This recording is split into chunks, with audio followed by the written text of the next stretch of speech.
Gold rush fever, the railroad's promise, and a thirst for adventure didn't truly shape the Wild West. Those were just lures, bait to draw thousands of people westward. The real work of turning lawless outposts into communities began when the women arrived. Not the settlers' wives or doting mothers, but the madams, the ladies of the line, and the soiled doves whose trade became the unlikely scaffolding of order. They didn't just survive the West, they shaped it. Tonight, we're stepping into their world. Not the myth, but the reality of a woman working in a Wild West brothel. Get comfortable first. Seriously, pillows, blanket, the whole deal. Where we're going, you'll want to be settled. Your eyes snap open to darkness. Panic rises in your throat. Where are you? The thin mattress under you isn't your own. The smell is wrong: tobacco, whiskey, cheap perfume, and something heavier, human. Then it hits you. Silver Creek, 1876. A mining town clinging to the side of the Rockies. A cramped room above a saloon, now both your home and your workplace. The space is barely bigger than a closet. They call them cribs, just enough room for a narrow straw mattress, a chipped washbasin on a shaky stand, and a three-legged stool that wobbles under you. Everything you own fits into a battered trunk at the bed's foot. The mattress rustles when you shift, oilcloth beneath the sheets, easier to clean between customers. Christ, it's cold. The thin blanket does nothing against the mountain air that slips through the cracks in the wooden walls. This isn't the kind of cold you knew back east. This cold cuts straight through to the bone. From the next room, someone coughs. The walls are so thin you can hear everything: Molly's muttered sleep talk, the soft, stifled crying of the girl 2 doors down. You've been here only 3 days, but already you know the rhythms of this place. Rise and shine, ladies. Coffee's hot, day's wasting. That's Suddy, the madam, her voice cutting through the hallway like a bugle. You can picture her now, 5 feet of silk robe and iron will, hair still in papers as she marches from door to door, rousing her girls. You glance at the small window. It's not even dawn yet, just a pale gray smear on the horizon. But the mines run early, and the men coming off the night shift are already looking for company. Not that you're raking in cash. 3 days and you've earned just enough to cover room and board, with a few dollars left. Martha? You awake in there? Got a gentleman asking for you, special like. Her voice is right outside now. You sit up, rubbing sleep from your eyes. I'm up. I'm up. Good girl. Wash up and come down. And for God's sake, put some rouge on, you look like death warmed over. You hear her shuffle away, muttering about green girls and breaking them in. You're not really Martha. Your name is Elelanina Blackwood. But Suddy said Elelanina sounded too proper, too high society for this line of work. Customers want something simple, something they can say after 2 whiskeys without tripping over the syllables. So Martha you became, the moment you stepped through her door. 3 nights ago, your husband gambled everything away and vanished, leaving you broke and desperate. In your head, you're still screaming, "How did I end up here? Is this how I die? In a crib in a mining town?" Outwardly, though, you're calm. You've always been good at keeping your face blank, and it's a skill that's serving you well now. The water in the wash basin is ice cold. You gasp as you splash it on your face. There's no time to heat it. Time here is literally money. Hot water is for paying customers. You drag a brush through your hair and pinch your cheeks for color. The tin of rouge on the washstand is waxy and bright red, garish in the cracked mirror. Nothing like the subtle beauty you once prided yourself on. Martha. He ain't gonna wait all day. Suddy again, sharper this time. You pull on your work dress, a red satin thing heavy with lace, the neckline low enough to make you flush every time you catch your reflection. 3 days ago, you'd have died before wearing something like this. Funny how quickly necessity changes your standards. The dress you left behind in Boston wouldn't last a day out here. Back then, you spent more on lace collars and fine stitching than you care to admit, only to find those proper clothes were little more than decoration. Out here, satin and rouge do what linen and modesty never could, they pay the rent. The floorboards creak as you descend the narrow stairs. Below, the saloon is hushed in its half-sleep. A pair of miners nurse their drinks at the bar, eyes red-rimmed from a night shift underground. The piano player slumps over his keys, snoring softly. And then you see him, your first customer of the day. A large man with a black beard, his shirt and trousers stiff with dirt and sweat. His face is weathered, carved by sun, wind, and long hours at the mine. He's twisting his hat in his hands, nervous as a schoolboy. When his eyes land on you, he smiles, revealing a mouthful of gaps where teeth should be. "This here's Joe," Suddy announces, patting his shoulder with a proprietress's pride. "He's a good one. Pays fair, don't cause trouble. Treat him nice, Martha." Joe nods, still twisting his hat. He says softly, surprising you with his gentleness. Suddy gives you a nudge toward the stairs. Room 3's open. 20 minutes. Not a minute more. I'll be timing. And just like that, your day begins, before the sun even breaks over the Rockies. Not quite the adventure the pamphlets had promised. The ones that painted the West as opportunity wrapped in golden sunsets, fertile land, and fresh starts. As you lead Joe back up the stairs, your mind wanders to the chain of choices that brought you here. 6 months ago, you were a shopkeeper's wife in Boston. Respectable. Secure. Then Thomas lost the shop in a card game, squandered the last of your savings, and slipped into the night without a word. The shame was unbearable. Everyone's pitying stares, every whispered judgment. So you fled west, chasing the promise of anonymity. You thought you might find work as a seamstress, maybe a cook. Something honest, something decent. But in a town where 20 men fight for the attention of every single woman, decent doesn't pay. Hunger has a way of stripping away ideals. 3 days of empty stomach and dwindling coins left you standing at Suddy's door, desperate. "You ever done this kind of work before, honey?" she asked, eyes sharp as a hawk's, sizing you up. "No," you whispered. "Didn't think so. You've got that look, like you still believe in fairy tales." She sighed, then waved you inside. "Well, you're pretty enough. Men like a fresh face. You can stay, but you follow my rules." She ticked them off with the authority of someone who'd seen too many girls come and go. No drinking on the job. No stealing from the customers. And no getting attached. They're not here to save you. They're here to buy what you're selling. Understand?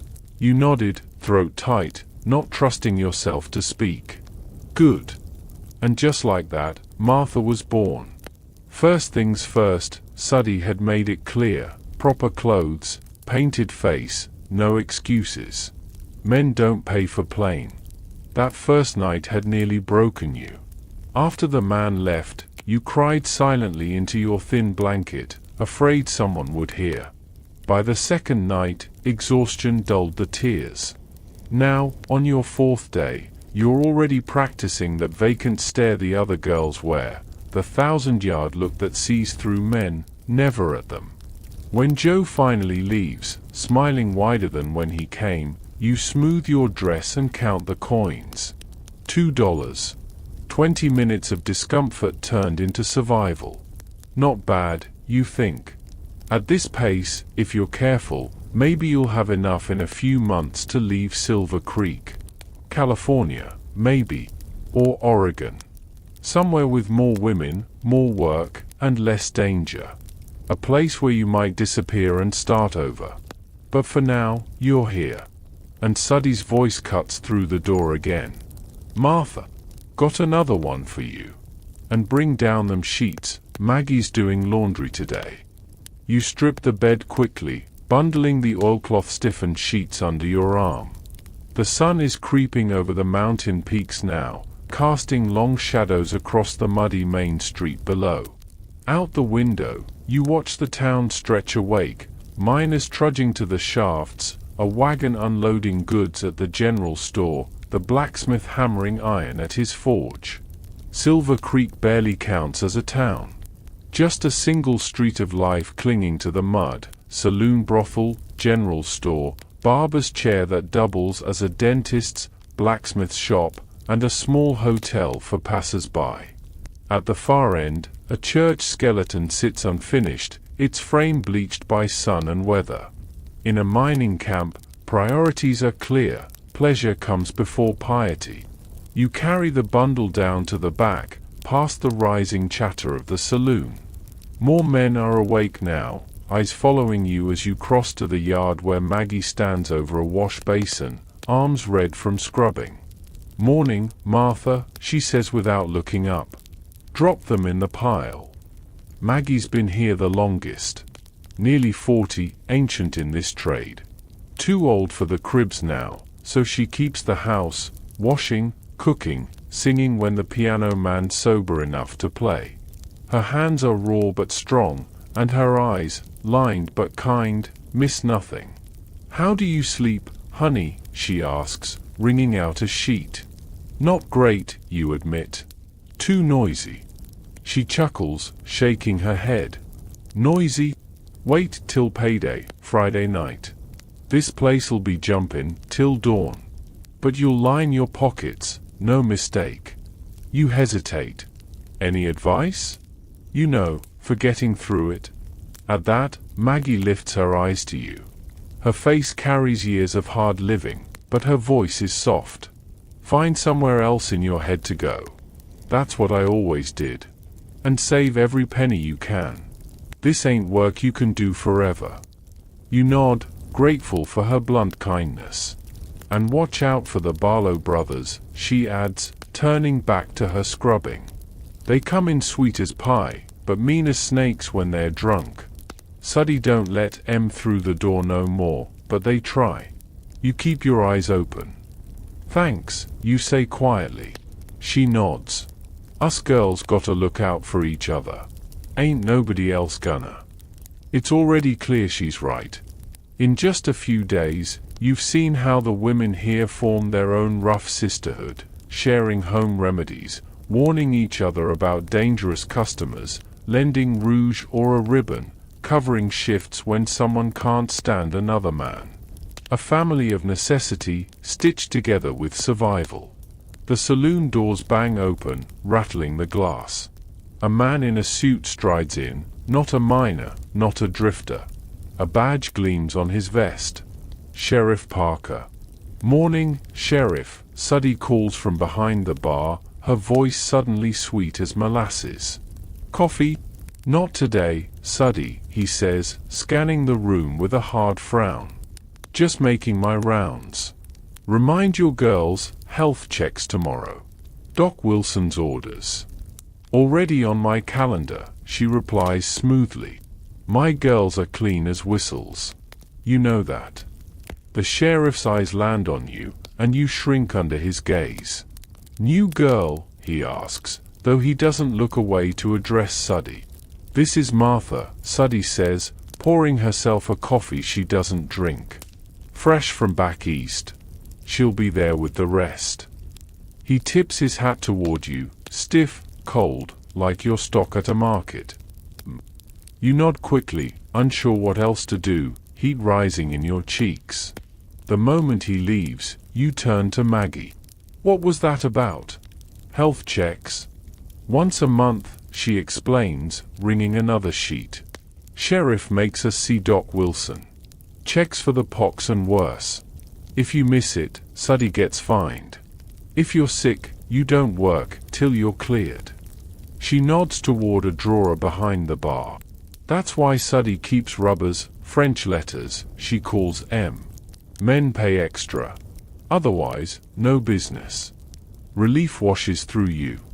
You've heard stories about women ruined by disease. At least here, Suddy runs things careful. The day blurs after that. Men in and out. Some kind, some rough, all of them lonely in their own way. By nightfall, the 1,000-yard stare feels a little easier. You stop counting after the 5th man, focusing instead on the weight of the coins piling into the small pouch Suddy pressed into your hand. Keep it close, she'd warned. Men'll steal it if they can. I take half, that's room, board, and protection. The rest is yours. You hadn't understood what she meant by protection until the drunk cowboy came in swinging. He'd grabbed Daisy too rough, split her lip open before anyone could move. Then Suddy appeared, small as a sparrow but steady as stone, a shotgun in her hands. One cock of the hammer and the room froze. The cowboy slunk out without a word. Suddy helped Daisy dab the blood away. "No man touches my girls without permission," she'd said, voice sharp as glass. "That's the rule. By midday you're exhausted, but your pouch is heavier than a week's wages back east. That's the bargain here, money that comes fast, but costs a piece of you each time." You sit at the bar, nursing coffee with a splash of whiskey, Suddy's trick for keeping the edge off, when the saloon doors creak open. Not another miner, but a woman. Plain dress, hair pulled into a severe knot, Bible clutched in her hands. The room stills. "Well, if it isn't Mrs. Holcomb," Suddy says coolly. "Looking for your husband, maybe?" A ripple of laughter moves through the men, but Mrs. Holcomb doesn't crack. She stands straighter, chin high, looking down her nose though she's half a head shorter than Suddy. "I've come to speak to these poor lost women," she declares. "To offer them a path to redemption before it's too late." Suddy sighs. "We've been through this, Evelyn. My girls aren't interested in your redemption. They're working women, making an honest living." "Honest?" Mrs. Holcomb nearly spits the word. "There is nothing honest about selling one's virtue for coin. Before you know it, you're speaking. And what would you have us do? Work in your husband's mine for pennies until our lungs give out? Or marry one of these fine gentlemen who'd sooner raise a hand than a family?" The silence is sharp. Every eye is on you. Mrs. Holcomb's gaze turns, cool and assessing. "You're new. Not yet completely corrupted. Come with me, child. The Ladies' Aid can find you respectable work." You almost laugh. "Doing what? Washing clothes for half what I make here? No, thank you." Her lips press into a line. "Pride comes before a fall, young woman. When you're ready to save your immortal soul, you'll know where to find me." She turns, spine rigid, and marches out. Suddy drifts over, resting a hand on your shoulder. "Good for you. Standing up to the old battle axe. But be careful. Her husband owns half this town, including the bank. Best not to make enemies you can't afford." You nod, stomach tightening. Maybe you'd spoken too freely. The day wears on, bringing more customers, more coins, more wear on your body. But you're also learning. Silver Creek runs on a tangled web, the sheriff and his laws, the miners and their wages, the church trying to dig in its heels. And then there's Suddy, balancing it all with a madam's grace. Hard when she must be, fair when she can be, a queen ruling her small but vital court. By late afternoon, you retreat upstairs, every muscle aching. You heat a little water on the stove and wash the paint from your face.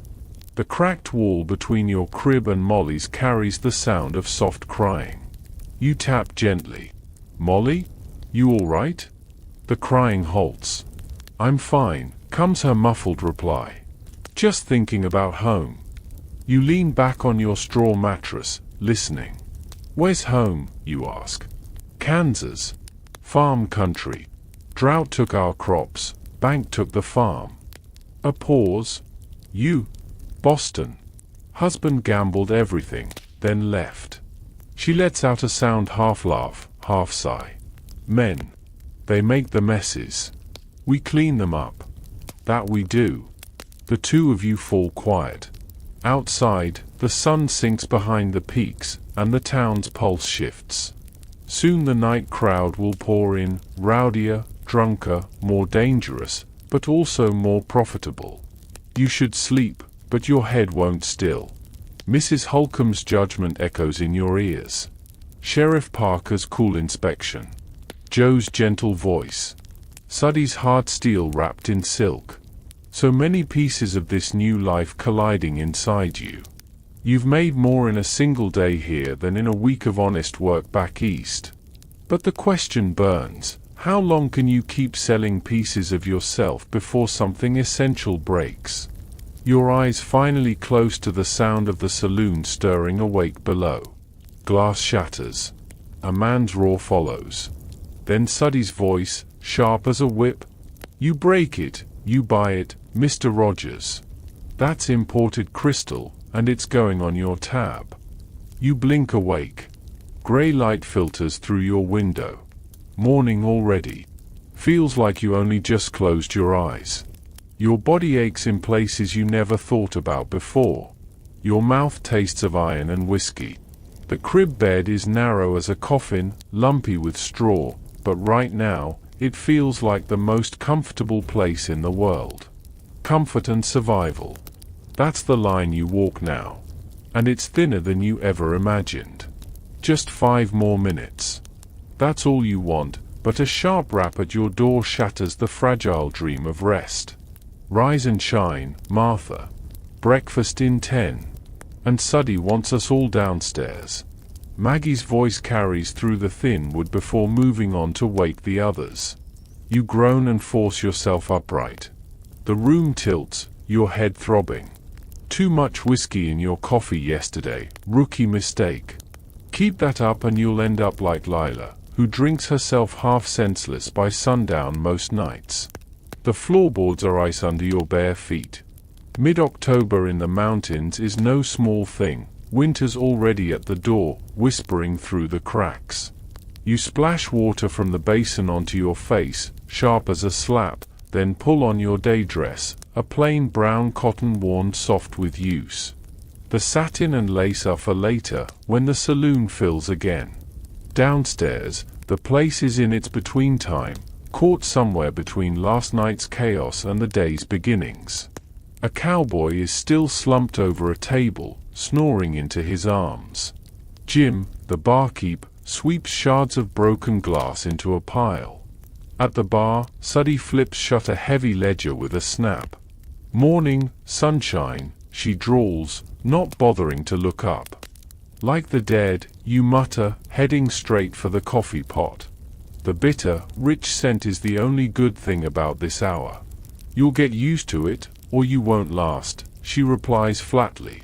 Coffee's fresh. Maggie's got flapjacks going in the kitchen. Eat. Busy day ahead. The kitchen greets you like a hearth, warm and steamy, smelling of butter and browned batter. Maggie stands at the stove, moving with easy rhythm, flipping flapjacks onto a platter. 3 women already sit around the scarred wooden table, the kind of space where the act can drop for a little while, no men to perform for. Well, look what the cat dragged in, says a tall blonde with sharp cheekbones and sharper eyes. Rough night, new girl. Leave her be, Charlotte, Maggie scolds without turning from the stove. We were all green once. Charlotte smirks, not unkindly. Just saying. She looks like she got run over by the stagecoach. You pour coffee from the pot and slide into a chair. Thanks for the compliment. Exactly the boost I needed this morning. The women laugh, and some of the tension lifts. The redhead beside Charlotte grins at you. I'm Daisy, she says, passing the molasses. That one's Pearl. She nods toward a quiet brunette with solemn eyes. You recognize them all from passing glances, but this is the first real introduction. Don't mind Charlotte, Daisy continues. She's just saw, 'cause Judge Wilson's wife caught him leaving here yesterday. Charlotte snorts. That man's been swearing for a year he'd leave her. And you believed him? Pearl finally speaks, her voice deep and steady. Men will say anything between the sheets. Ain't that the truth? Maggie chimes in, sitting at last with her own plate. First rule of this business, honey, don't believe a word they say. Especially the sweet ones. You nod, cutting into the flapjacks. The food surprises you, rich, hearty, the kind that sticks to your ribs. Maggie once cooked for a logging camp before Silver Creek. No one here goes hungry as long as she's in charge of the kitchen. So, where'd you come from, Martha? Daisy asks, her mouth half full. You hesitate only a moment. No point in lying to these women, they can spot a false story from a mile off. Boston, you say? Fancy, Charlotte drawls. What brought you all the way out here? Man trouble, I'm guessing. Husband gambled everything away, then vanished. The words come easier this time, as if you're telling someone else's story. The women nod, unsurprised. They've all heard this tale before, or lived their own version of it. Mine drank himself to death, Pearl says softly. Left me with 3 kids and a mountain of debt. You open your mouth before you can stop yourself. Where are your children now? Pearl's face clouds over. With my sister in Denver, she says quietly. I send money when I can. Her eyes stay fixed on her plate. They think I'm a seamstress. The table falls into silence. You've stepped on something tender. Before you can stumble through an apology, the kitchen door swings wide. Ladies, Suddy announces, sweeping in with the force of a storm. Listen up. The mining company paid wages this week. That means every drunk miner in Silver Creek is coming through my doors tonight with pockets full. I want this place spotless, and I want each of you looking like sin dressed in satin. Her sharp gaze skims the table, landing squarely on you. Martha, with me after breakfast. You've still got things to learn. After the last bite of flapjack, you follow her up the hall to her private quarters. It's another world compared to the cramped crib you sleep in. A real bed with sheets, a mirror tall enough to see your whole self, a pair of cushioned chairs by the window, shelves lined with ledgers and novels. The room smells faintly of lavender soap, not whiskey and smoke. Sit, Suddy orders, pointing you to a chair. She digs into a cabinet and returns with a wooden box. She sets it down between you and lifts the lid. Inside, small bottles, tins, and packets. Tools of the trade. First things first, she says briskly. She holds up a rolled piece of rubber. Protection. French letters. Every man wears one. No exceptions. Some will try tricks, slip it off when you aren't looking, turn you around so you can't see. Don't let them. Check. She sets it aside, picks up a tin. Douche powder. Use it after every customer. Mix with warm water, you'll always find some on the stove downstairs. Next, a brown bottle. Laudanum. For monthly pains, or if you can't sleep. But be careful. Too much and you'll start needing it more than air. I've buried girls who couldn't quit. A smaller, darker bottle follows. Suddy's tone hardens. This one's for emergencies. If you think you're in trouble, late trouble. It'll clear it, but it'll make you sick for days. Don't touch it unless you've talked to me first. The matter-of-fact way she speaks makes it less terrifying. Not sin. Not shame. Just tradecraft. She snaps the lid shut. Now, business.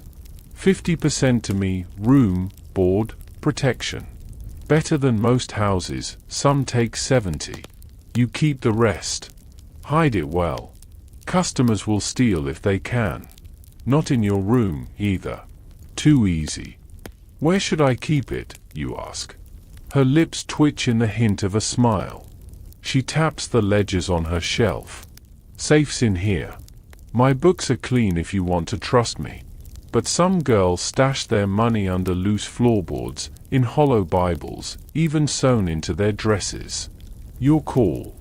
You hesitate, then nod. I'd rather use your safe. Smart girl, she says, clearly pleased.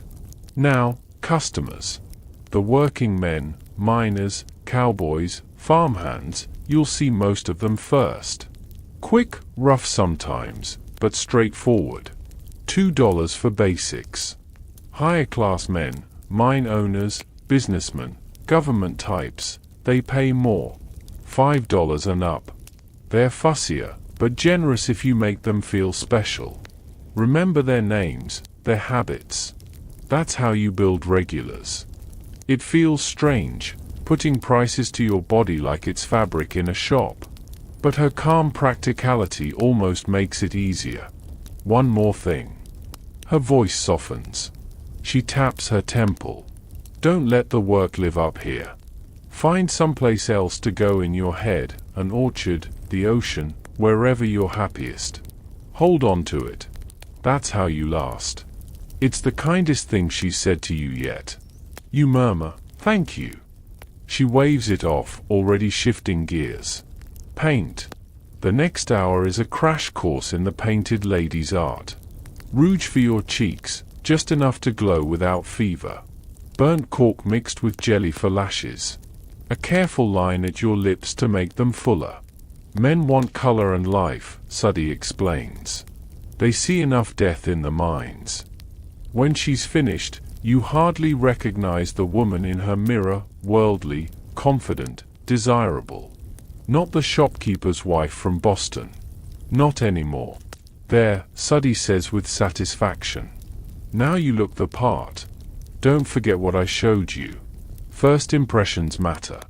Back in your crib, you practice the techniques until a soft knock interrupts you. Pearl stands in the doorway, shy as a shadow. Sorry, she murmurs. Just thought you might want these. She offers a pair of silk stockings, slightly worn but still fine. Charlotte was tossing them. Just a small tear. Easy to mend. You take them, touched. Real silk is a luxury you haven't touched since Boston.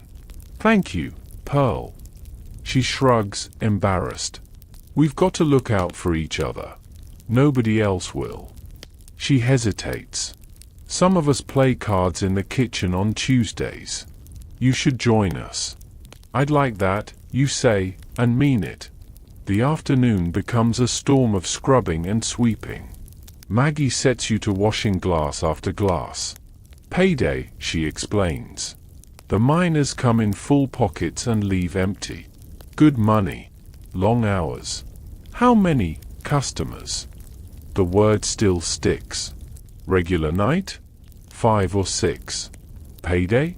Twice that, maybe. Don't worry, Suddy won't work you to death your first week. She's hard, but she's fair. As you work, Maggie quietly passes down the unspoken rules. Who to avoid, the Barlow brothers, if they sneak in. A foreman named Tucker likes to leave bruises. Any man who won't remove his boots. Who to favor, Judge Wilson, despite his wife. Doc Harris, who patches girls for free. The quiet bookkeeper from the mine office, who mostly just wants company. She even shows you tricks for hiding money, sewn into mattresses, tucked into hollow books, slipped under loose boards.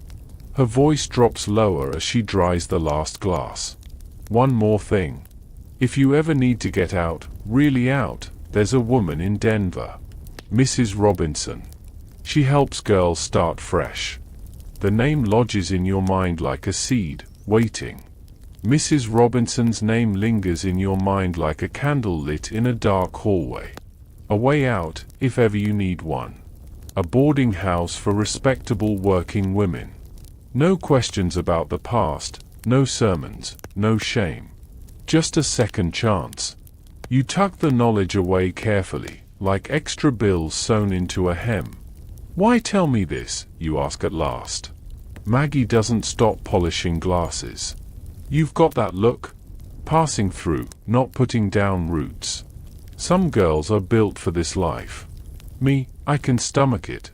Others, she shrugs, the movement sharp and weary all at once. Just thought you ought to know you've got options. Before you can answer, the front doors crash open.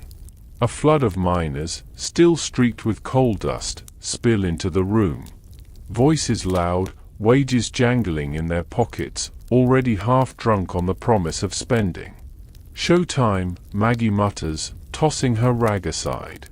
"Remember what Suddy told you. If it gets too much, signal one of us. We look out for our own here." And then you're swept into it. The noise, the heat, the reek of sweat and whiskey. Hands on your waist, your arm, your shoulder, each man staking his small claim as you pass.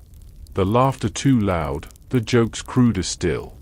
At first it's suffocating, but you find your rhythm, never standing still long enough to be cornered, smiling when you must, pouring drinks you never swallow. A sleight of hand with the spittoon becomes second nature. You watch the others work. Charlotte's laugh is big and brassy, her flirtation sharp as a card shark's grin. Pearl barely whispers, but her mystery pulls men like moths to flame.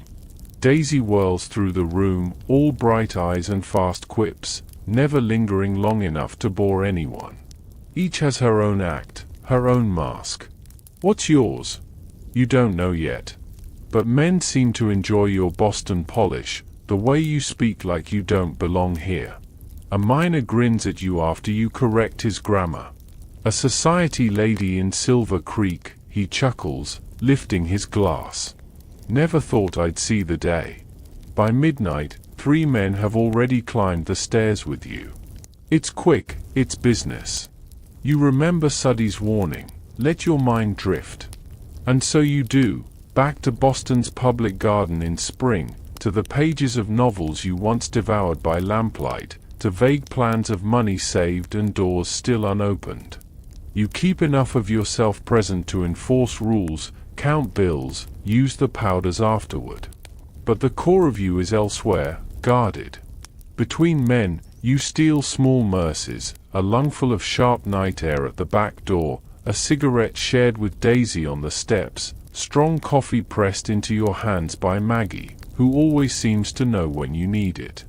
It's during one of these pauses that you overhear them, 2 men at a corner table, better dressed than the miners.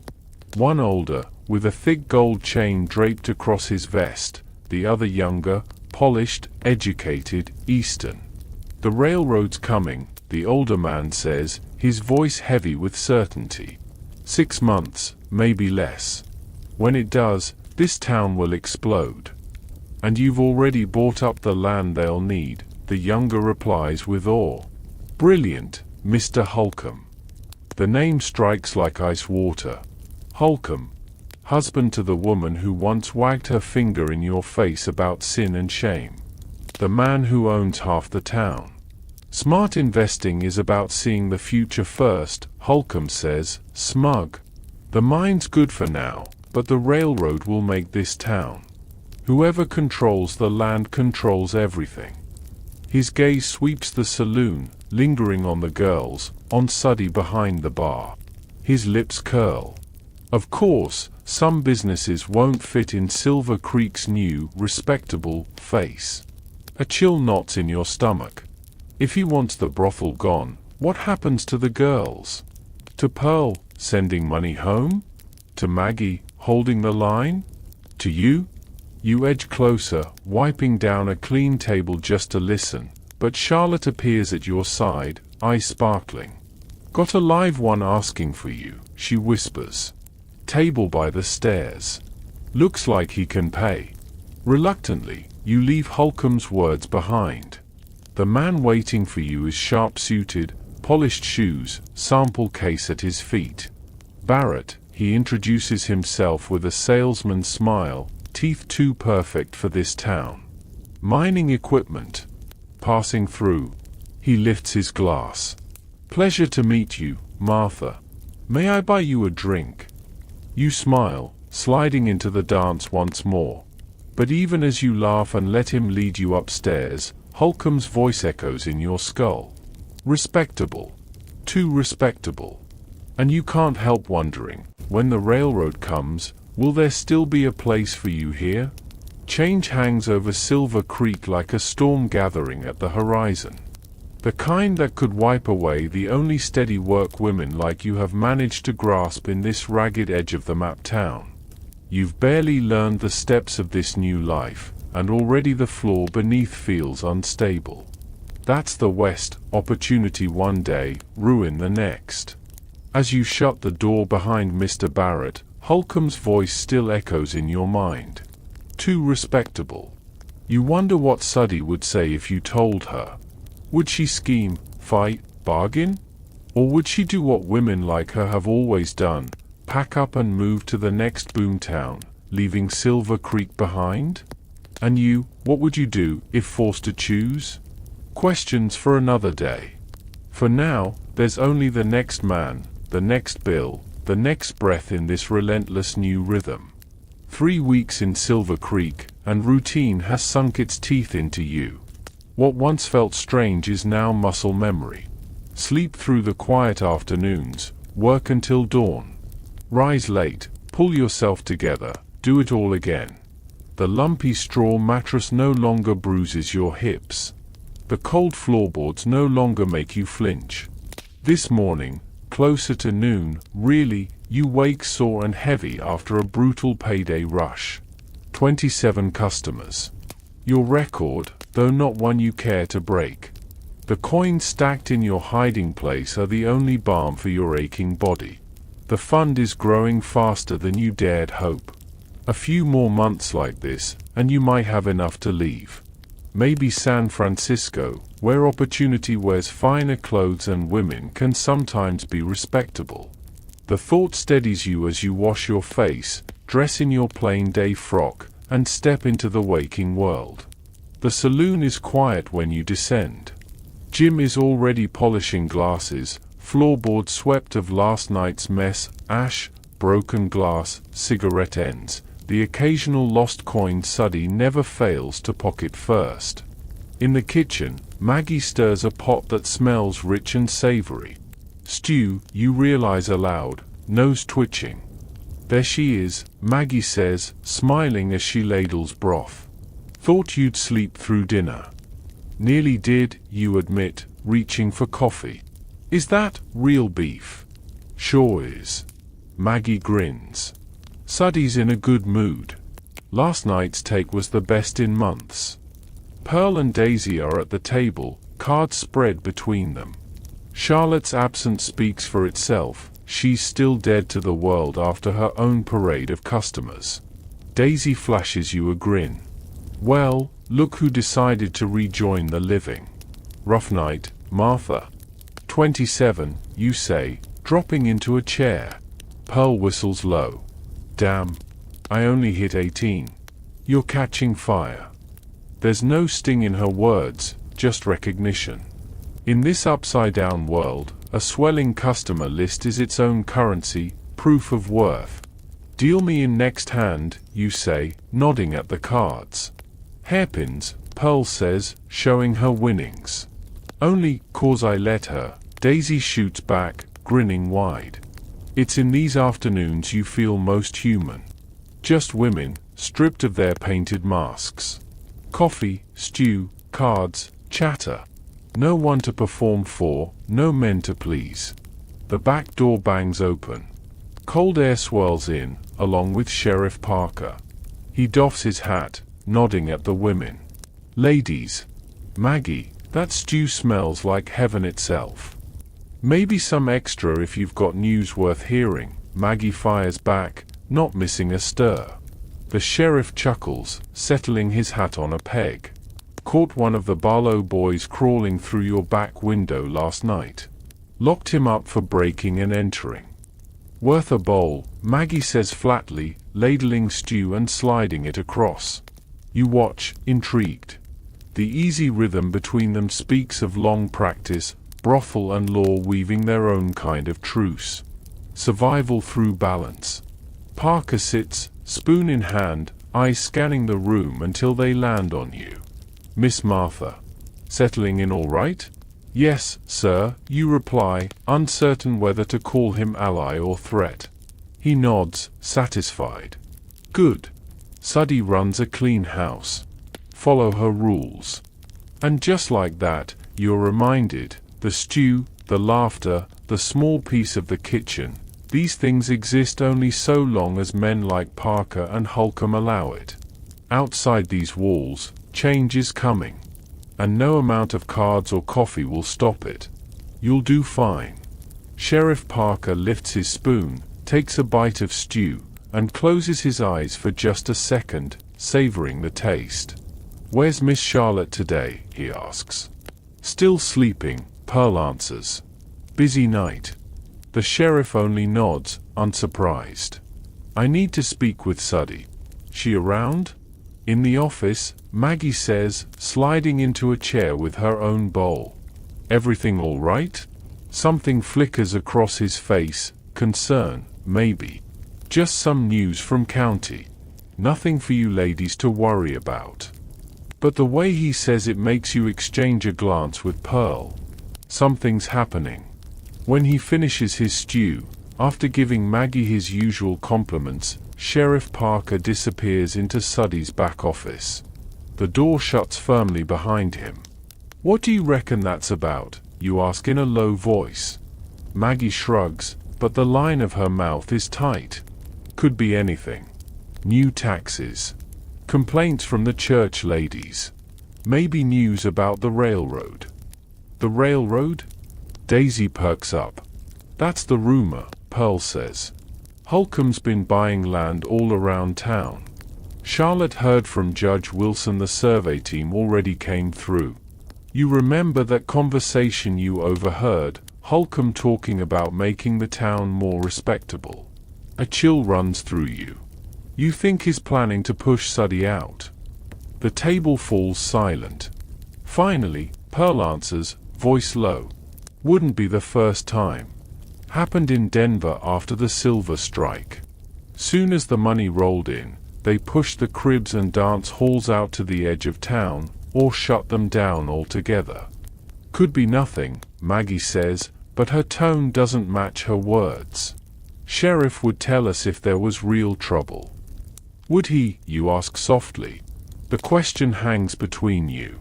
Sheriff Parker's friendly enough, but his loyalties belong to the law, and the men with the power to shape the law. Before anyone can respond, Suddy's office door opens. The sheriff strides out looking grim. Suddy follows, shoulders stiff, face unreadable. Ladies, she says briskly, change of plans for today. We're doing some community outreach. Maggie raises an eyebrow. What kind of outreach? The miners' families in Shanty Town. Cave-in at the South Shaft last night, 3 trapped, 1 dead already. Her tone is steady, but her eyes are hard. Relief funds empty after that influenza outbreak. Sheriff says there are children going hungry. The room goes still. Mining accidents are common, but never less tragic. What are we doing? Pearl asks quietly. Food, blankets, money. Suddy looks each of you in the eye. And we're delivering it ourselves. That draws silence. Women from the brothel don't usually walk the town by daylight. Too many whispers, too many stares. Ourselves? Daisy echoes. Suddy cuts her off. Mrs. Holcomb and her church ladies are too busy planning their harvest festival to bother with miners' wives. Besides, those families' money ends up in our pockets eventually. Least we can do is give back when they need it. Her tone brooks no argument. This isn't just charity, it's strategy. Maggie, pack up the stew and bread.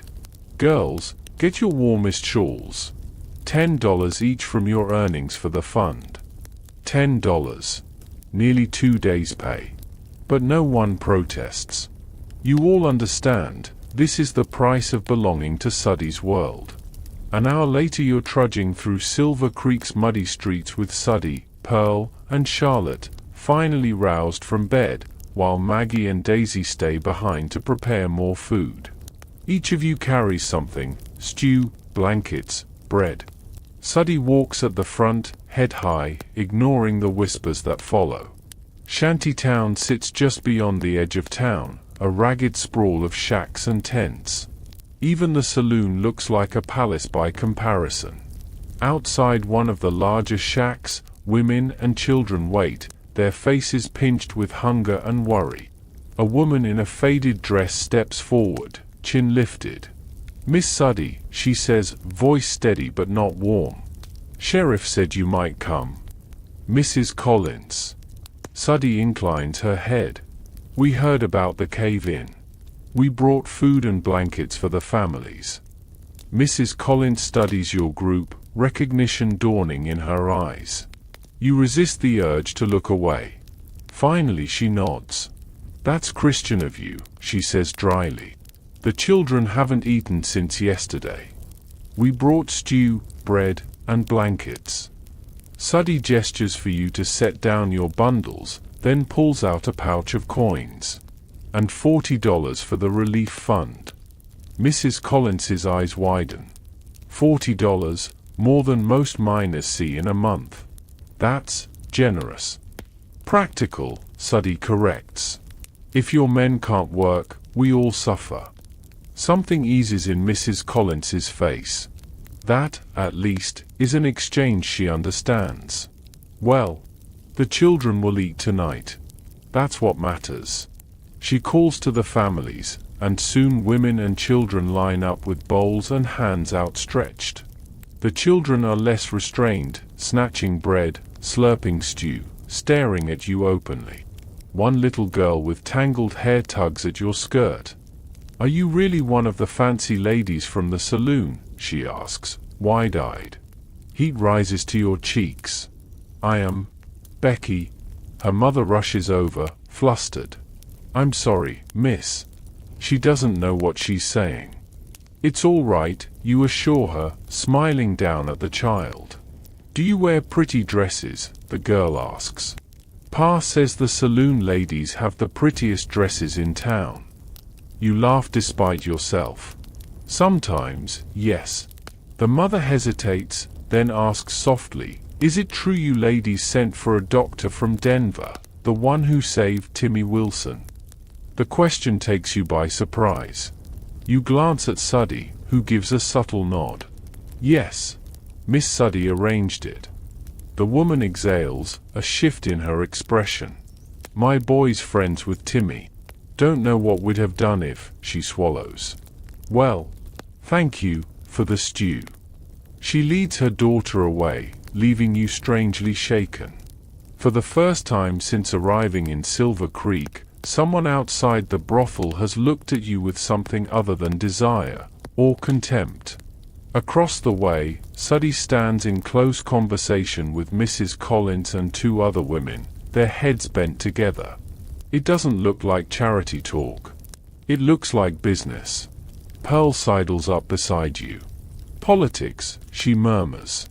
Suddy's good at it. "Politics," you repeat. She gets the sheriff's news first. Decides who else needs to know. Those women. Pearl nods toward Mrs. Collins and her circle. They're the real power in Shantytown. And now, maybe, they'll owe her.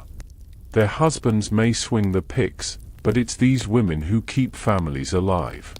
Watching Suddy with Mrs. Collins, you see it clearly now. This isn't charity, it's politics. Information passed, loyalties shored up. She's buying something intangible but valuable, influence. "Is this about the railroad?" you ask Pearl quietly. "About Holcomb trying to clean up the town?" Pearl shrugs, though her eyes tell you she knows more. "Suddy doesn't confide in me. But I've seen it before." She's getting ready for something. On the walk back to the saloon, the others hurry ahead through the cold. You fall into step beside Suddy. "That wasn't just about feeding hungry children, was it?" you ask, breath fogging. She shoots you a sharp look, then, unexpectedly, a flicker of approval. You notice things. "Good." A pause. Then, almost grudgingly, she speaks. "Silver Creek's changing. The mine's flush, The railroad's coming. Men like Holcomb see a chance to make the place respectable. Civilized. The last word drips bitterness. Never mind we were here first. Never mind their fine civilization is built on our backs, and other parts. Her candor surprises you. Suddy usually hides behind pragmatism. What can we do, you ask? She cuts you a sidelong glance. Planning to stay that long, Boston? Heat rushes to your face. I don't know. But while I'm here, I'd rather not get run out of town. She nods, satisfied. Smart. First rule out here, know who your friends are. Those women back there, miners' wives? Their husbands vote. And their husbands listen to them. When council talks ordinances, where women like us can operate, those votes matter. But the miners don't have Holcomb's money. No. But they've got numbers. And needs Holcomb pretends don't exist. That counts. And we've got allies he wouldn't expect. A grim smile. Sheriff. Doc Harris. Even Judge Wilson, though he'd never admit it in church. They know this town doesn't work without women like us. You walk in silence, absorbing this. The politics of Silver Creek are far more intricate than you imagined, and Suddy plays them like a seasoned hand. Finally, you ask, why tell me this? Suddy stops, faces you squarely. Her gaze is sharp, assessing. Because you're not like the others. You're watching. Thinking. Planning. I know the type. Daisy and Charlotte live day to day. Pearl's got her children. But you've already got one foot out the door. I respect that. Just wanted you to understand what you're part of while you're here. The honesty rattles you. She sees straight through you. I'm just trying to survive, you manage. She laughs, short and genuine. Aren't we all? But there's surviving, and then there's thriving. Big difference. She starts walking again. Think about it, Boston. You've got brains. Might be ways to use them that don't involve spreading your legs 27 times a night. The crude comment makes you wince, but you can't ignore the compliment buried inside. By the time you return, lamps glow in the saloon windows. Evening customers are already drifting in. Your afternoon in Shantytown fades beneath the night's familiar rhythm. Back in your room, you change into work clothes, the red satin, too much lace. 6 weeks ago it felt like costume, now it clings like a second skin. Still, Suddy's words echo as you pin your hair and rouge your cheeks. Politics. Power. Surviving versus thriving. You came here with one goal, earn enough to escape. And your secret stash beneath the floorboard is no longer just survival money, but escape money. Future money. Yet now you glimpse another possibility, that women like you wield a hidden power even Mrs. Holcomb with her church ladies can't touch. You wonder, briefly, dangerously, what you might do with that power, even if only for a short time. But night has fallen on Silver Creek, and there is work to be done. You've gotten good at faking sleep. Eyes closed, breathing even, mind racing. It's the only way to steal stillness here. Your body aches constantly, soap never quite scrubs you clean, and sleep comes in scraps. But the money, it's good. A sharp knock jolts you. You know that rap. Suddy. I know you're awake in there, Boston. Got a job for you. You sigh, sit up, and call back, coming. Afternoon light slants through the window. It must be near 3, the quietest hour in the saloon. Usually the only chance to truly rest. You splash water on your face, smooth your hair, and open the door. Suddy stands there with a stack of papers in hand. Need your help with the books, she says. No preamble. You blink. The books? Maggie says you've got education. You never told anyone that, though perhaps your speech gave it away. Some, you admit cautiously. Reading, writing, arithmetic. Good enough. Come on. Curiosity stirs. You follow her toward the back.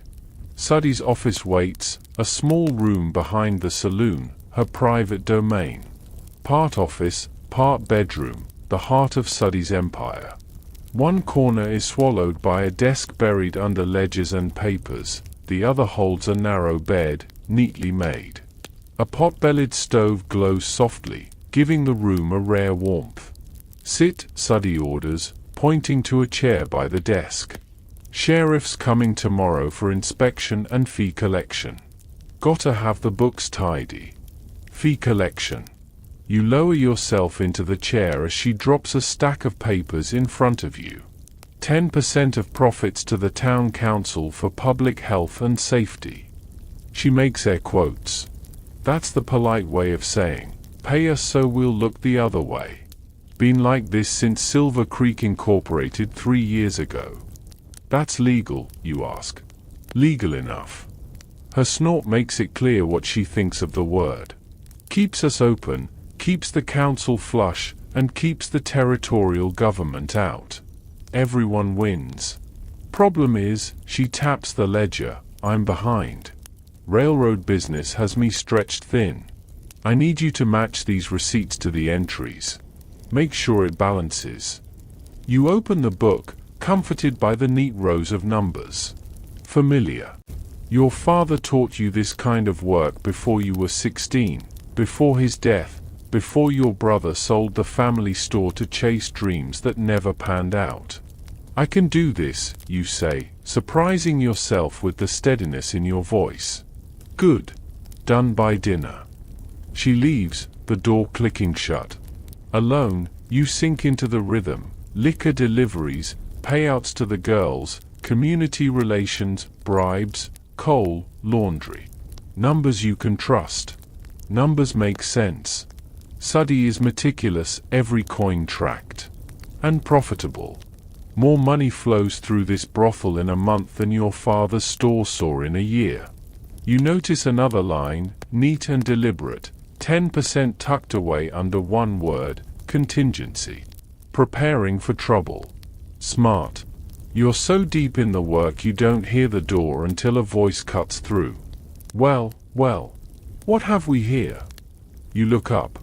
A tall man fills the doorway. Expensive suit, costly hat, neatly trimmed beard. Recognition chills you, Mr. Holcomb. You snap the ledger closed. Miss Suddy isn't here, sir. I can see that. His gaze roves over you, heavy and crawling. You're new.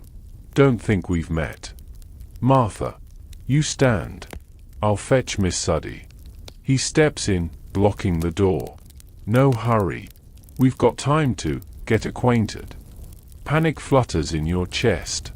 You've handled bold men before, but always with the safety of Suddy or the bouncer close by. I'm not available, sir. I'm helping with the accounts. He chuckles, a hollow sound. A whore who can cipher. That's novel. I'll pay extra for novelty. You edge back until the desk presses into your legs. Sir, Miss Suddy has rules. Miss Suddy, he cuts in, his voice dripping disdain. She works here at my pleasure. Best you remember it. And so should you. His hand reaches for your face. You duck away, heart hammering. Mr. Holcomb, please. The name stops him for a beat. He straightens, smug. So you know me. Good. Then you know I own half this town. The important half. Yes, sir. Then we understand each other. He reaches again. The door slams open. Suddy stands there, eyes blazing. Mr. Holcomb, she says, her voice a blade of ice. What a surprise. He withdraws slowly, turning that smug smile on her. Just meeting your new girl. Martha is occupied with business, Suddy replies evenly. But we have other ladies if companionship is what you're after. Perhaps another time. He adjusts his jacket, unruffled. Actually, I came to discuss business. Council meets next week. Rumors about rezoning Main Street. His tone is casual, but the threat laces every word. Suddy's face is unreadable. Is that so? Always good to stay informed. Indeed. He tips his hat, pausing by her. Your lease comes up for renewal soon, doesn't it? Property values rising. Expect changes. Then he's gone. Suddy shuts the door hard and leans against it, exhaling. For a moment, the mask slips. She looks tired. You all right, Boston? You nod, though your hands shake. He didn't, just scared me. Holcomb likes to scare people. It's his way. She glances at the ledger. How's it coming? Almost balanced. You hesitate. Can he really force us out? Her laugh is short, bitter. He can try. Thinks money and influence make him king. But he forgets, mining towns run on whiskey and women. Laws of nature. Her confidence steadies you, but you remember the cold calculation in Holcomb's eyes. Men like him change the laws. What will you do? You ask quietly. Suddy's gaze sharpens. We, Boston. What will we do? She taps the ledger. That's why I needed this straight. Gotta know where we stand before the fight. The word fight knots your stomach. Figure of speech, she sighs. Now finish up. Tonight will be busy.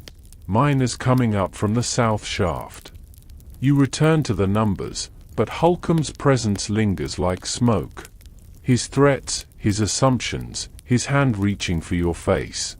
By the time the books balance, your earlier pride has curdled. Back in your room, sleep won't come. You dress early. The red satin gown feels like armor now. Make up your war paint. Martha, the mask you wear to survive. Downstairs, the saloon hums awake. Jim polishes glasses. Maggie lays out food. The first miners drift in, dust still in their hands, thirst in their eyes. Charlotte, flawless in blue silk, glides through the room, laughing at jokes that don't deserve laughter, touching arms just enough to spark hope. And the night begins. Charlotte makes it look easy. Too easy. The way she glides through the room, laughing at every dull joke, brushing a sleeve or shoulder with just the right touch, it's an art. And she doesn't seem to mind it. Or maybe she's simply better at pretending. You're early, Suddy remarks as you pass the bar. Couldn't sleep. Too much on my mind. Her sharp eyes search your face. Holcomb. It isn't a question. You nod anyway. Don't let him. Men like that live off fear. She pours a shot of whiskey and pushes it across the counter. Liquid courage. One only. You accept it, grateful for the fire in your throat. Thanks. Don't mention it. She busies herself with bottles, then adds casually, got a letter for Pearl from her sister in Denver. Take it up, will you? She's resting. You know it's a kindness, an errand to give you space to breathe. You nod and head upstairs. Pearl's room is at the end of the hall, a little bigger than yours, earned through years of seniority. Your knock earns a faint, come in. The curtains are drawn, the air heavy. Pearl lies pale against her pillow. Martha, she says, forcing a smile. What brings you? Letter from your sister. You hold up the envelope. Her face brightens instantly, and she sits up to take it. Thank you. I've been waiting to hear about the children. She tears it open, eyes flying across the page. You turn to leave, but her voice stops you. Wait. There's news you should hear. Sit. You perch beside her. My sister says another house in Denver got shut down. Respectable folks want the cribs out of their new neighborhoods. Her gaze is sober. Just like Suddy warned. The railroad, you ask, remembering Holcomb's threats. Partly. Mostly it's what happens when a camp becomes a town. Prospectors, then merchants, then families. Once the wives arrive, the men in charge pretend they never needed us at all. She folds the letter with care. History gets written by the respectable ones, Not by soiled doves. My own children will never know the truth. My sister tells them I'm a seamstress. The pain in her voice cuts deep. You take her hand. I'm sorry, Pearl. She squeezes back. Don't be. I chose this. And it was worth it. My Henry, he's in school now. Proper school, with books. Smart as a whip, she says. Worth it. All of it. Her pride shines through the fatigue.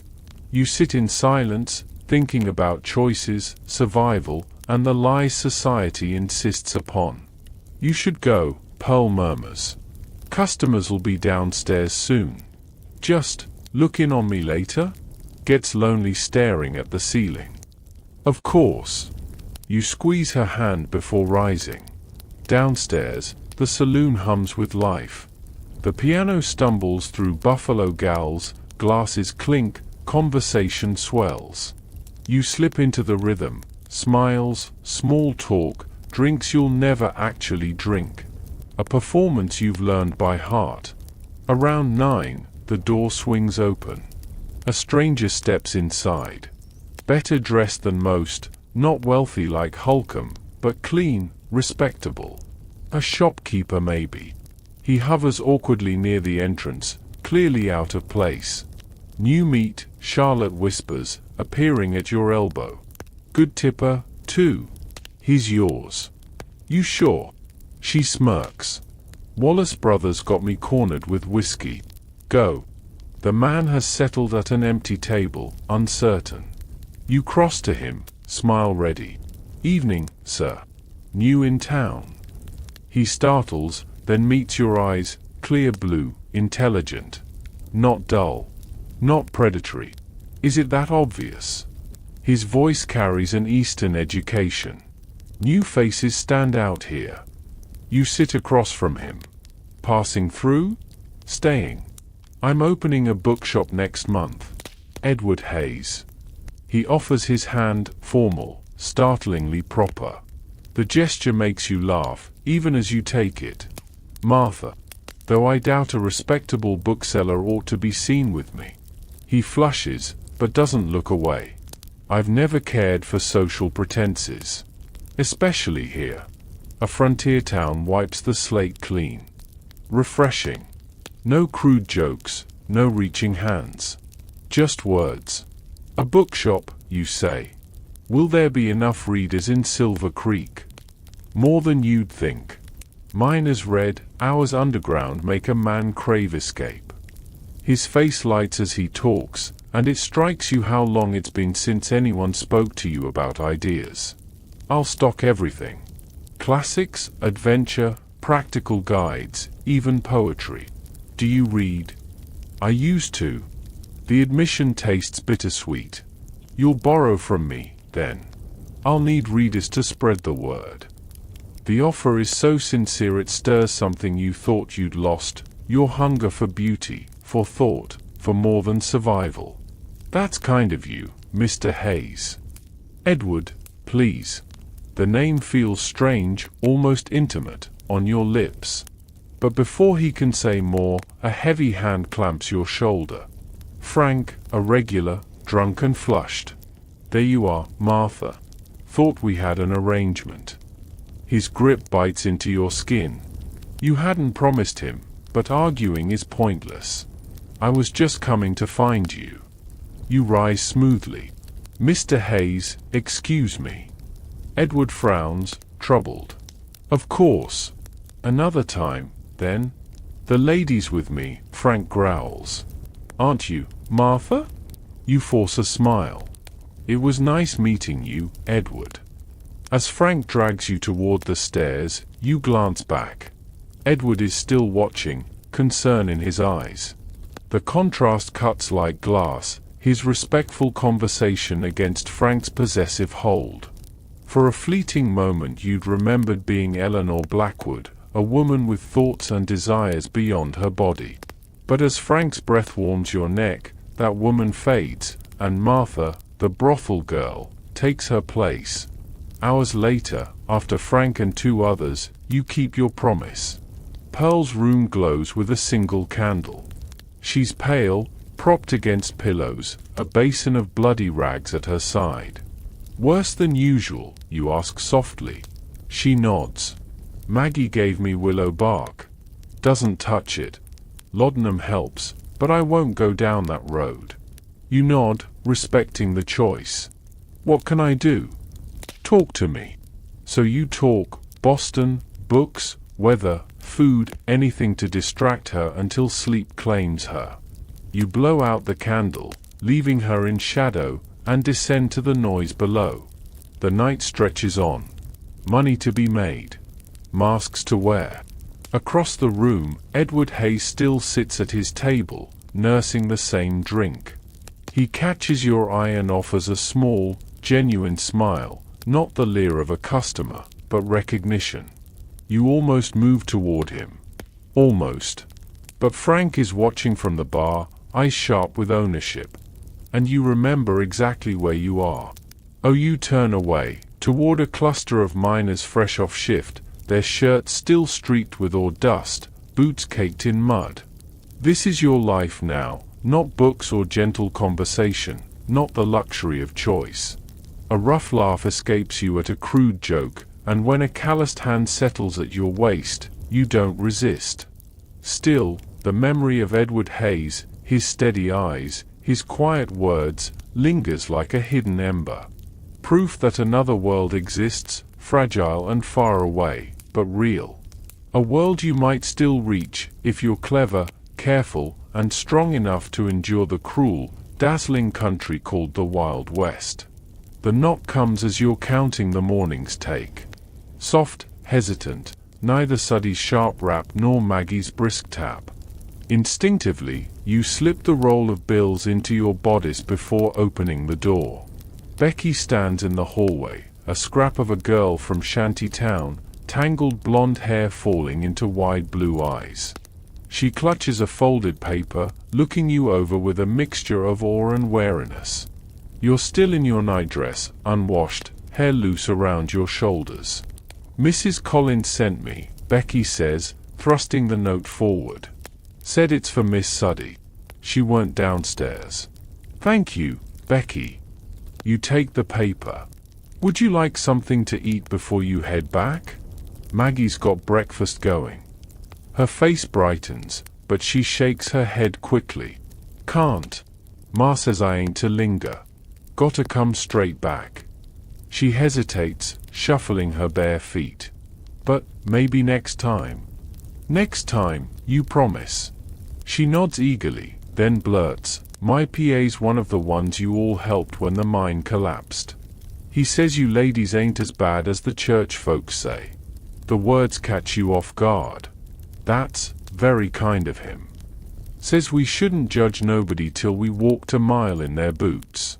She grins, showing a gap where her front tooth used to be. Anyway, thanks for the stew you brought. Ma says I gotta go now. She darts down the back stairs before you can reply. You close the door, smiling despite your exhaustion. 2 months in Silver Creek, and still, moments of unexpected kindness strike you like sunlight in a dark room. The note is sealed with candle wax. You should take it straight to Suddy, but curiosity wins. Carefully, you break the seal. Meeting tonight. Holcomb's men in town hall, 8 o'clock. Railroad contracts being signed. Need to know what we're facing. A chill slides through you.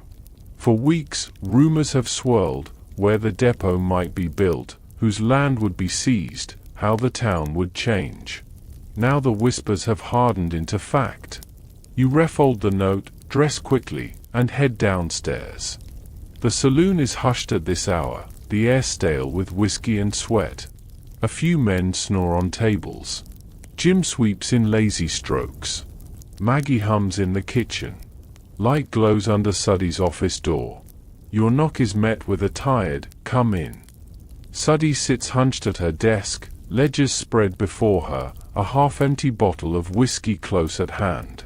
Her hair hangs loose, her face drawn. It's rare to see her like this, unarmored.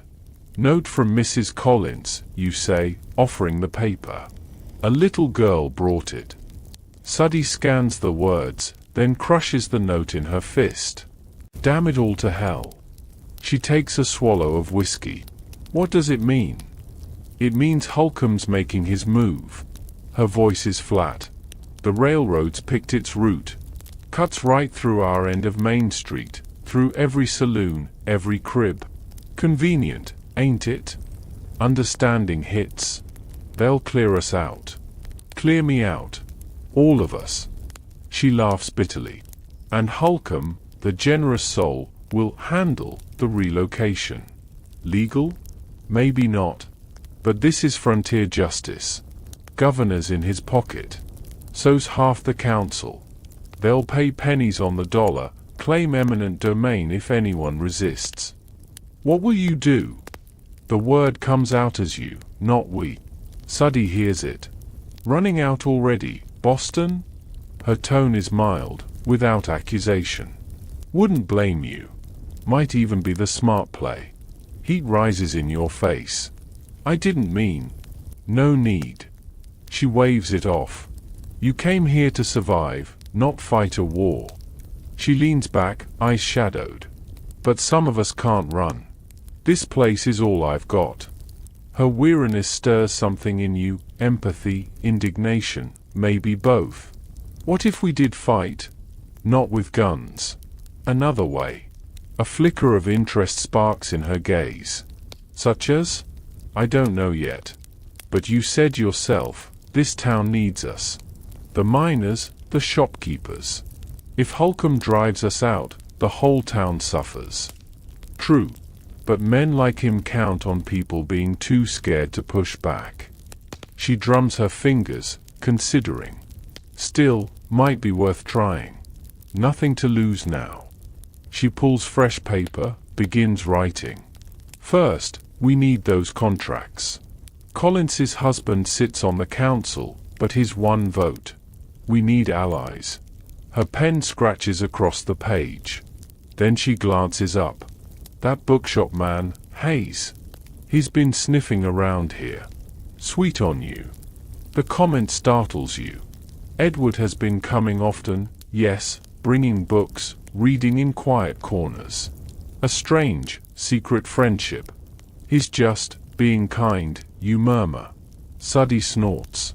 Men don't pay for whiskey and sit with whores just to read scripture. Call it what you want, but he might be useful. Educated. Respectable. The kind Holcomb wants in his shiny new Silver Creek. The idea of using Edward unsettles you. Your relationship, fragile as glass, already lives on unspoken compromises. But you nod. I'll talk to him. See what he knows. Good. Meanwhile I'll rally the others, Malone at the Silver Dollar, Jenkins at the hotel, even old Winters at the general store. His place is on the chopping block too, though he's too thick to see it yet. She pauses, sets down her pen. That accounting you did last month, clean, precise. You've a head for figures. The unexpected praise warms you. My father taught me. Back east. Useful skill. She studies you a moment, then says quietly, listen, Boston. Things are about to get ugly. If you want to take your savings and go, now's the time. No shame in it. The offer is genuine. And for a heartbeat, you imagine it, California, freedom, the past buried for good. But then you see Pearl's tired smile, Charlotte's easy bravado, Maggie's humming in the kitchen. And Suddy, hard-eyed, tired, but still fighting. I'll stay, you hear yourself say. For now. Suddy's expression softens, almost respect. Your choice. Just keep your money close, and your eyes open. The rest of the day blurs into preparation. Girls dispatched with messages. Visitors slipping into Suddy's office. Plans whispered, alliances tested. Something is moving beneath the surface of Silver Creek. And for the first time since you arrived, you feel it too, the stir of resistance. The saloon is shuttered, a rare sight in broad daylight. Closed for inventory, the sign claims, though the only stock being counted today is courage. Inside, voices murmur around the long table where whiskey usually flows, not for pleasure now but for strategy. At 4 o'clock, Edward Hayes arrives. You spot him from the upstairs window first, his neat coat, his puzzled pause at the locked doors. You slip outside, pulling the door shut behind you, and meet him on the porch. Martha. His smile is as warm as always, though a crease of concern lines his brow. Everything all right? The saloon's never closed at this hour.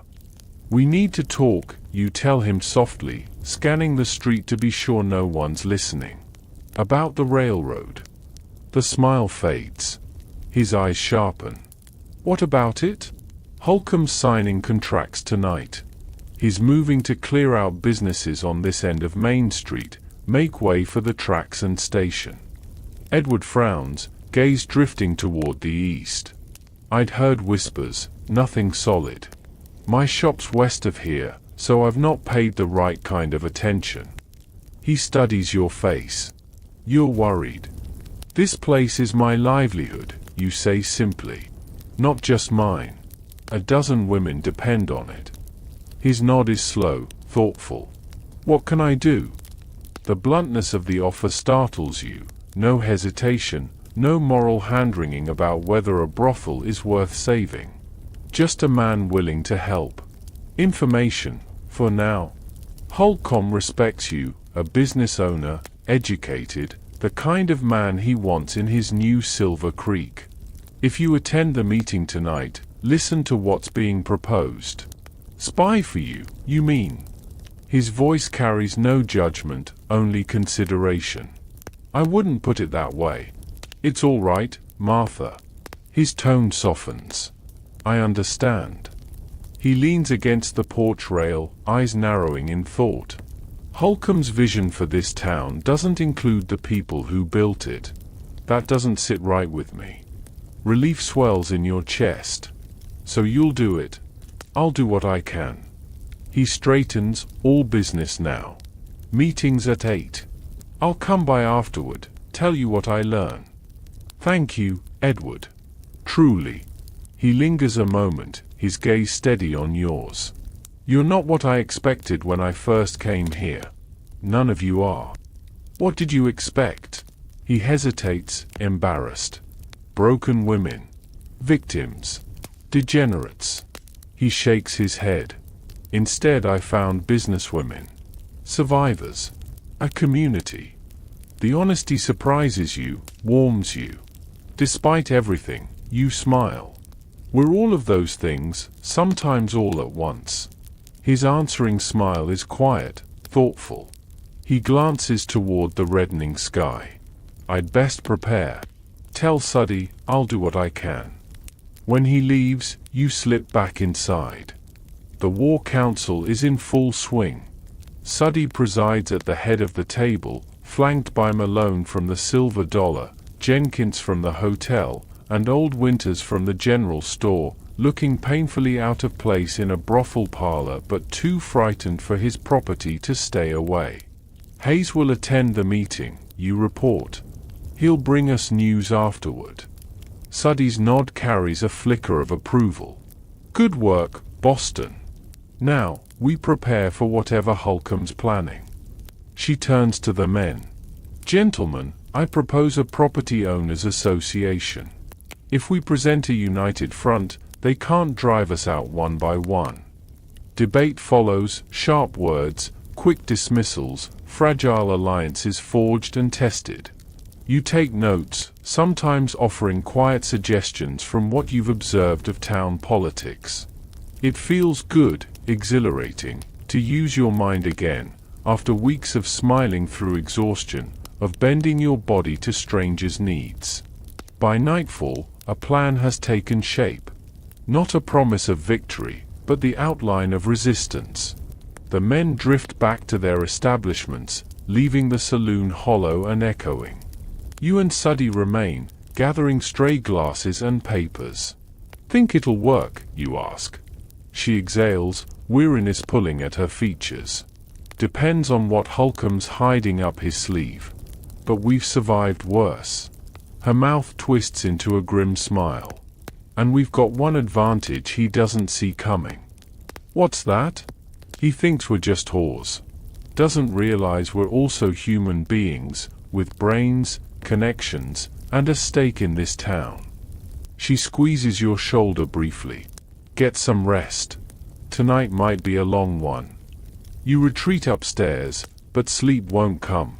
Instead, you lift the floorboard and count your savings once more, enough to run if you must. Enough to begin again somewhere far away. Yet as you sit on your narrow bed, the thought of escape no longer carries the same weight. Your mind lingers instead on Pearl's children in Denver. On Maggie's aching hands. On Charlotte's laughter, too often drowned in whiskey. On Suddy, who built all of this from nothing. What happens to them if Holcomb wins? A soft knock interrupts your thoughts. Pearl stands in the doorway, looking steadier than she has in weeks, color restored to her cheeks. Pearl settles carefully beside you on the bed, her voice light but her eyes serious. Heard you've been busy, she says. Maggie says you're helping Suddy fight Holcomb. Trying to, you admit. Not sure how much good it'll do. She's quiet for a moment, then exhales slowly. When I first came here, I thought it was temporary. Just until I saved enough to bring my children from Denver, start over somewhere respectable. A sad smile flickers across her face. 3 years later, I'm still here.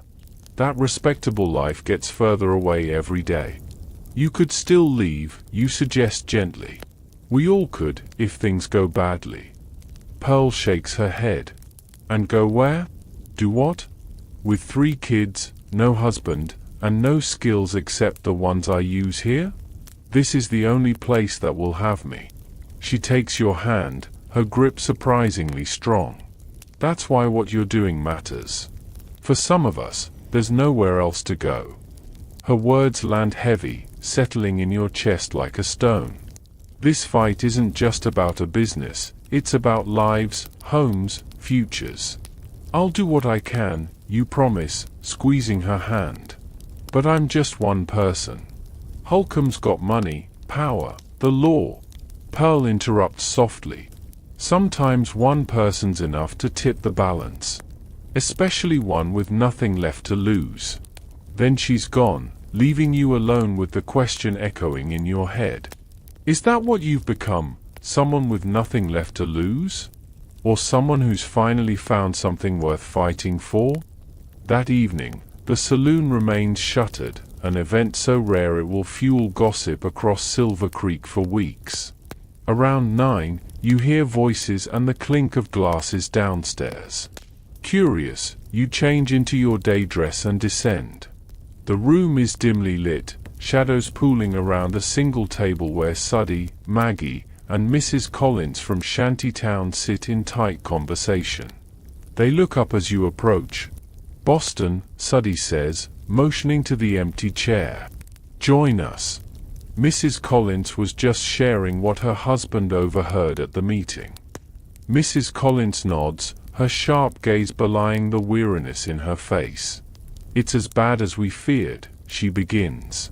Holcomb's got contracts ready. The railroad's paying top dollar, but he's arranged for the town to seize the land first, eminent domain. They'll buy the current owners out for a fraction of the value. Can they even do that? Maggie asks, alarmed. Legally questionable, Mrs. Collins admits. But with the governor behind him and most of the council in his pocket? My Thomas tried to object. He was outvoted. Suddy's jaw tightens. Timeline: 30 days notice. Starting tomorrow. The number hits like a blow. 30 days, barely enough time to breathe, let alone fight. Suddy turns to you. What about your bookshop friend? Did he attend? As if summoned, the back door creaks open and Edward Hayes steps in, eyes sweeping the room until they land on you. His face is drawn, his movements hurried. Martha. Good. You're here. He doffs his hat, nodding to the women. Miss Suddy, Ladies. I came as soon as I could slip away. What did you learn? Suddy asks. Edward sinks into a chair, raking a hand through his hair. It's worse than we thought. The railroad's just the beginning. Holcomb's planning a so-called civic improvement campaign. New ordinances to restrict saloons and brothels south of town, outrageous license fees, mandatory health inspections at the owner's expense. He means to regulate you out of existence. Make it too costly to survive, Suddy says flatly. Edward nods. And he's got the council votes to push it through. Only the mayor's holding back, worried about losing tax revenue if things shut down too fast. Small mercies, Maggie mutters. Edward hesitates before adding, he singled you out, Miss Suddy. Called your saloon the most visible symbol of vice in Silver Creek. Suddy actually laughs. Well, nice to be noticed. Doesn't change a damn thing. What about the Property Owners Association, you ask? If everyone bands together? Holcomb's already cutting side deals, Edward interrupts. Different terms for each owner to stop a united front. And his dangling carrots, future opportunities for those who cooperate, threats of inspections and code violations for those who don't. Silence settles heavy over the table. Holcomb has thought of everything. Finally, Mrs. Collins breaks it. So that's it? We just roll over and let him win. No, Suddy says, her voice like iron. We fight. But smarter. She turns to Edward. Who at that meeting looked uneasy? Names, impressions. Give me something to work with. As Edward begins to speak, listing men who hesitated, you find your mind wandering, thinking about Silver Creek itself. The miners who stagger in after 14-hour shifts, desperate for warmth and laughter. The women of Shantytown who relied on your help during the cave-in. The fragile web of connections that holds this community together. Connections Holcomb, for all his power, doesn't understand. An idea stirs, uncertain, half-formed, but alive. What if, you say slowly, drawing their attention, we stop fighting him on his terms? Not railroads and ordinances, but something else. What if we make it impossible for Holcomb to push us out of whatever comes next? Suddy narrows her eyes, curious. Go on? Holcomb's power comes from money and respectability, you say, leaning forward.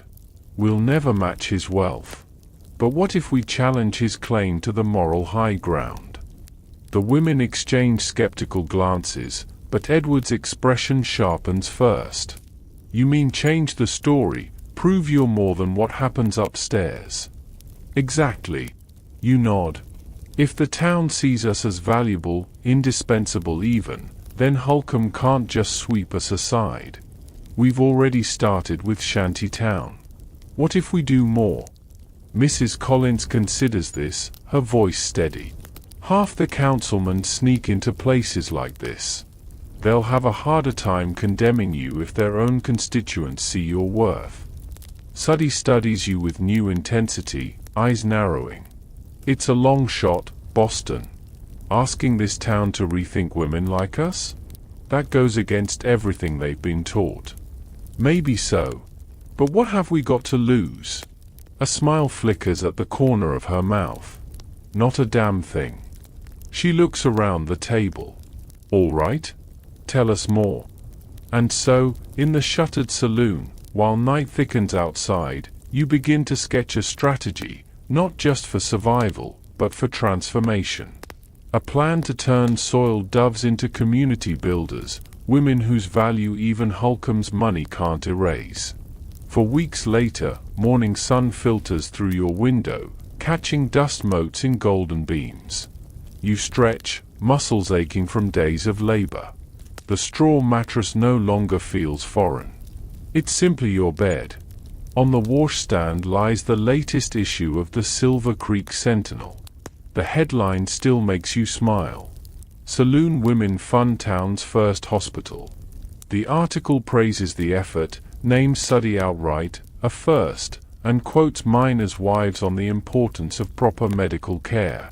It doesn't mention the shed you and the other scrubbed and repaired, or the fact most funds came from your own earnings, doubled by Suddy's. Nor does it note that the doctor from Denver is Pearl's brother-in-law, persuaded by her desperate letter. But the omissions don't matter. The story works. The hospital is only one front in what Suddy jokingly calls the respectability campaign.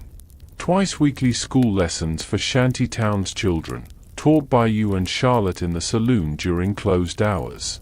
An emergency fund for injured miners, co-managed by Suddy and Mrs. Collins.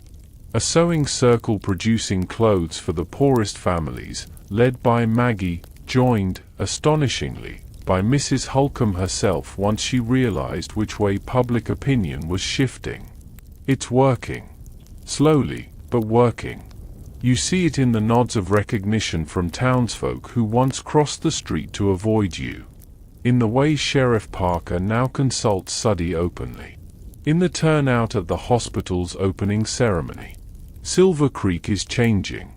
Not in Holcomb's image, but in yours. A brisk knock at your door pulls you from thought. Pearl stands there, already dressed, eyes alight with nervous energy. Council meetings in an hour. Suddy wants us all downstairs for breakfast. Your stomach tightens. Today the council votes on Holcomb's ordinance, his attempt to shove you south of town and into oblivion. You dress with care, a plain blue teaching gown, hair pulled neatly back, no rouge. The look of a respectable woman, or close enough. Today is about being seen as citizens, not painted ladies. Downstairs, the saloon has been stripped of cards and bottles. In their place, maps, ordnance copies, and a petition with more than 200 signatures. Suddy sits with Edward, Mrs. Collins, and Mr. Jenkins from the hotel, strategizing. The other girls huddle at the breakfast table, tension thick as smoke. Boston, Suddy calls when you enter. Just in time. We've news. You accept a cup of coffee from Maggie. Good or bad? Edward slides a paper toward you. Both? Holcomb revised his proposal. No forced relocation, not yet. Instead, new regulations and fees. You scan the ordinance. Monthly health inspections, at your expense. Restricted hours. License fees tripled. Not an outright ban, but a slow stranglehold. He's trying to look reasonable, Suddy says, voice flat. Public health is harder to fight than banishment. But it'll crush us all the same. Mrs. Collins leans in. We've prepared the petition, the impact statement. Thomas says at least 3 councilmen are wavering. Edward nods. And the hospital changed minds. Hard to paint you as a menace when you're providing the only medical care in town. You look around at this unlikely coalition, madams, wives, miners' widows, shopkeepers, and realize that what started as desperation has become something bigger. A community worth defending.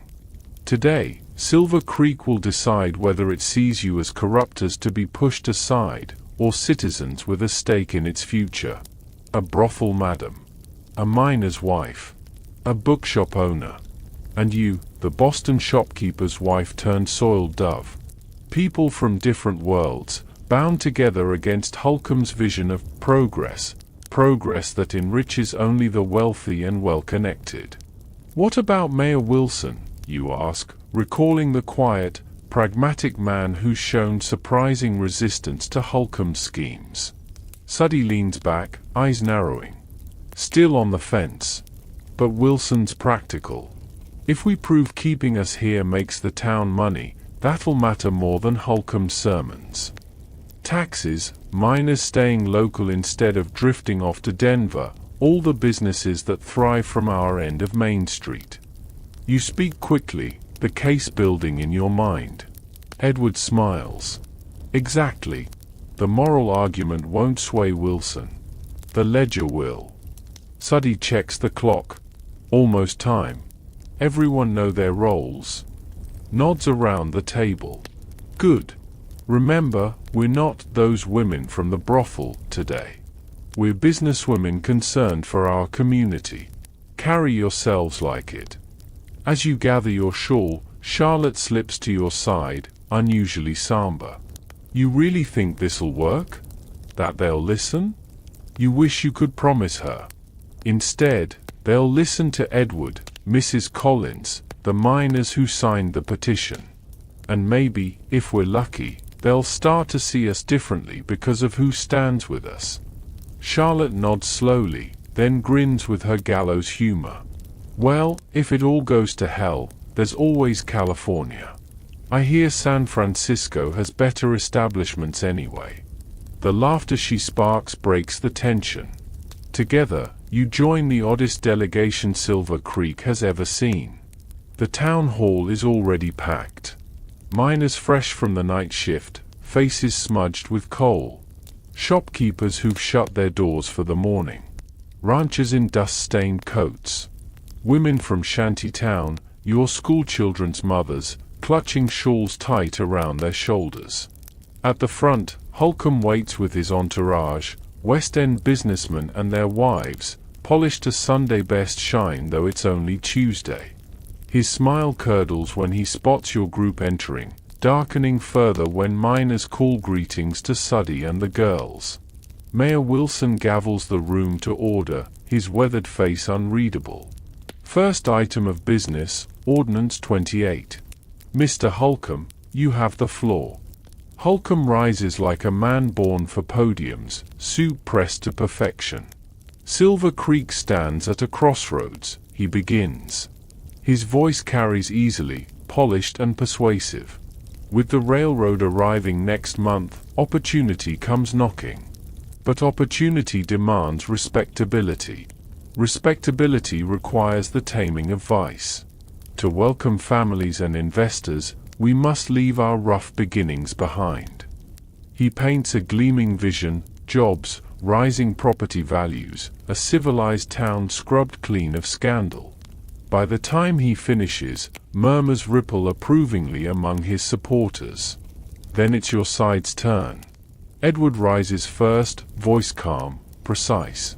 He speaks in figures, taxes paid, wages earned, businesses supported by saloon traffic. Mrs. Collins follows, her words carrying a wife's conviction. The brothel women brought medical care where none existed. And then, unexpectedly, Jackson, a miner you know all too well, stands up. His voice is rough, his hands twisting his hat brim. My boy would have died last winter if Miss Suddy hadn't sent for that Denver doctor. Doc Harris tried, but the specialist saved my Tommy's life. And who paid for that? The ladies you all call immoral. Seems to me there's different kinds of morality, one about appearances, and one about helping your neighbor. The hall stirs.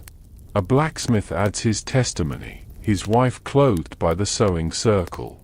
A shopkeeper speaks next, grateful for the saloon traffic that keeps his doors open. One by one, citizens rise. Ordinary voices weaving a new story, not of shame, but of contribution. Not of vice, but of community. Across the room, you watch Holcomb's expression tighten, confidence slipping. He thought you an easy target. Instead, he's facing townsfolk who see value where he preached disgrace. When testimony ends, Mayor Wilson calls a recess. In the corridor, Suddy gathers your circle. It's going well, better than I hoped. But don't celebrate yet. Holcomb still owns half that council. You nod, tempering your own hope. The miners' cheers warm your heart, but the truth is harsh. 7 men will decide your fate, and most owe Holcomb favors. Edward finds you as you wait. His voice drops low. Whatever happens, you should be proud. The town sees you differently now. That was the real goal. Not just saving the brothel, you admit softly, but proving we're more than what men pay for. He studies your face. You've changed too. When I met you, you were just trying to survive. Now, you're building. The words strike deep. You have changed. Once a desperate fugitive, you've become a teacher, an organizer, a voice. Martha, Edward begins, then hesitates. He uses your real name, shared once in a rare moment of trust. When this is done, I'd like to talk about your future. Before you can answer, the bell rings. The council reconvenes. The vote is knife-edge tense. Jenkins, against. Thompson, for. Monroe, against. Davis, for. Collins, against. Parker, for. 3-3. All eyes turn to Mayor Wilson. He clears his throat, gaze steady. Before I cast my vote, I propose an amendment. Holcomb stiffens. Health inspections, fire safety, fair license fees, these are reasonable regulations.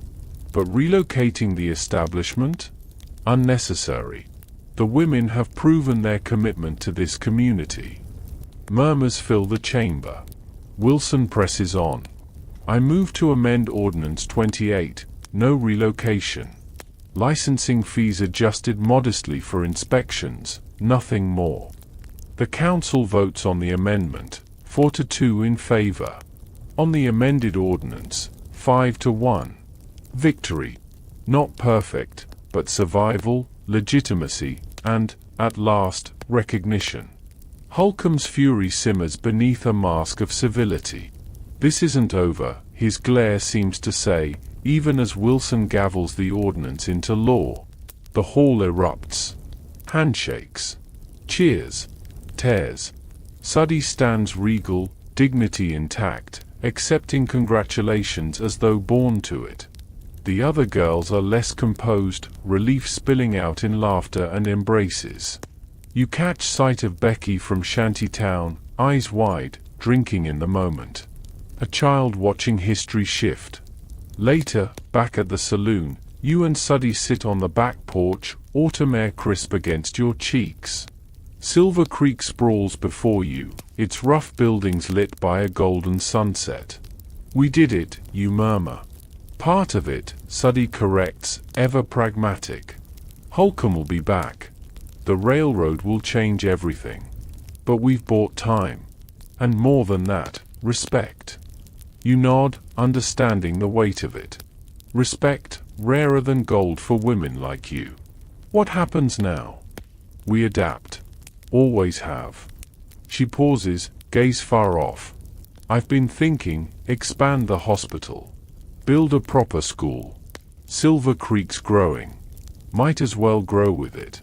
Shape it our way. Her ambition startles you.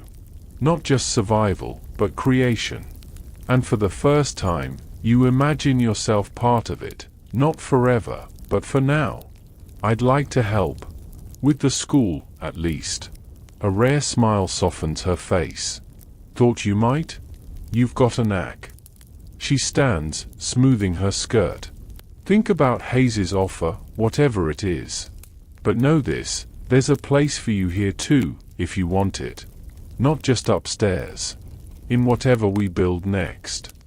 The choice hangs before you, not survival versus death, but survival versus possibility.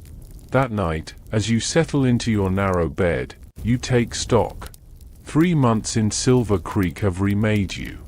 No longer a woman fleeing shame, but a teacher, an advocate, a soiled dove who helped shift a town's story. Not redemption, not perfection, but purpose. And for the first time since Boston, you fall asleep not fearing tomorrow, but daring to dream of it.